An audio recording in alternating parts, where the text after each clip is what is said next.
My dear friends, one of the most powerful stories told by Jesus Christ in the Bible is the story of the Good Samaritan. A wounded man lies helpless on the roadside. Two religious men see him but walk past.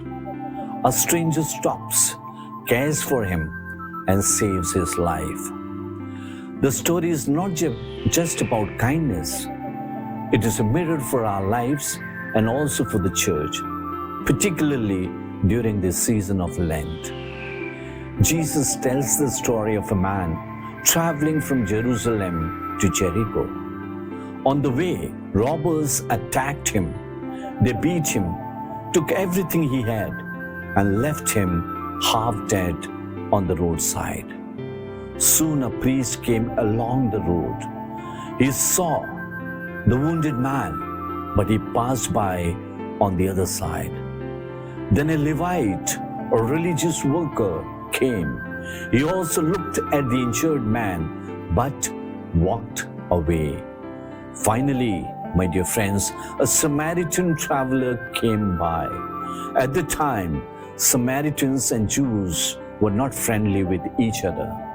But when the Samaritan saw the wounded man, his heart was filled with compassion.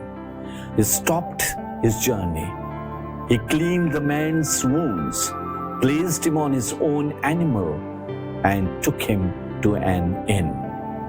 There he paid the innkeeper and said, "Take care of him. If you spend more, I will repay you when I return." At the end of the story, Jesus asked, who was the true neighbor?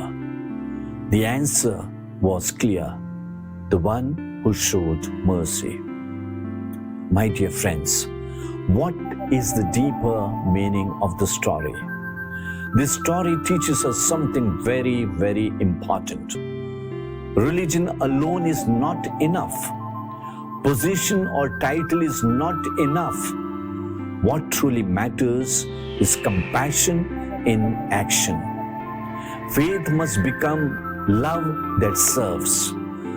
The priest and the Levite may have had reasons for passing by.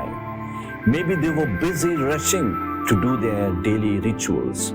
Maybe they were afraid. Maybe they did not want to be in trouble. But the Samaritan allowed compassion to interrupt his journey. What is the application of the story in modern life and for each one of us? This story is very relevant to our modern world, my dear friends. Today, many people are like the wounded man on the road. Some are wounded by poverty. Some are wounded by loneliness. Others are wounded by stress, depression, or broken relationships. Or some have become a victim of injustice and jealousy. Yet many times, we too are busy to notice these wounded people. For example, we may see a poor person on the street and quickly walk past. People may come to our church offices asking for help. We try to avoid them. We may know a neighbor who is suffering but never take time to visit. We may see someone struggling emotionally but hesitate to ask, "Are you okay?" The story of the Good Samaritan reminds us that love means stopping, noticing, and helping. I feel the church as the inn in the story. In a beautiful way, many people see the inn in the story a symbol of the church, where all sorts of people, rich, poor, dark and white, big and small, all stay at peace and are taken care of. The Samaritan brings the wounded man to the inn so that he can receive care and healing. In the same way, the church is meant to be a place where wounded people find comfort, hope, and healing. Throughout history, the church has done remarkable work. Church runs hospitals, schools, orphanages, and charitable organizations across the world. Millions of poor and suffering people receive help through the mission of the church. This is a beautiful continuation of the compassion taught by Jesus Christ. However, the story of the Good Samaritan also invites the church to ask an honest question. Are we always living the spirit of the Good Samaritan today? Are our churches truly welcoming the wounded of society? Do people who are struggling feel safe, heard, and loved when they come to the church? Or do some feel distant from the church? These questions are not meant to criticize, but to invite renewal and reflection. People today also observe the lives of those who lead the church. They naturally ask, are the leaders of the church living simple and humble lives like Jesus Christ? Or do they sometimes appear surrounded by comfort and privileges? Do they walk closely with people, sharing their struggle and listening to their pain? Or do they sometimes appear distant like rulers rather than servants? These are important questions, my dear friends, because leadership in the church is not meant to be about power. It is meant to be about service. When church leaders live simply, remain close to the poor, and walk humbly with the people, their example becomes a powerful witness. Their life speaks louder than their words. Jesus himself lived a life of simplicity.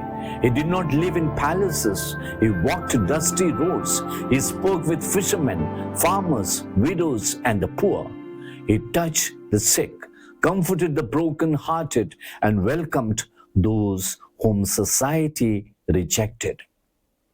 His authority came not from power, but from love and humility.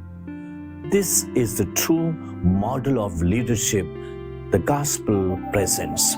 Unfortunately, the situation today is different. Perhaps here we may have to examine our own lives.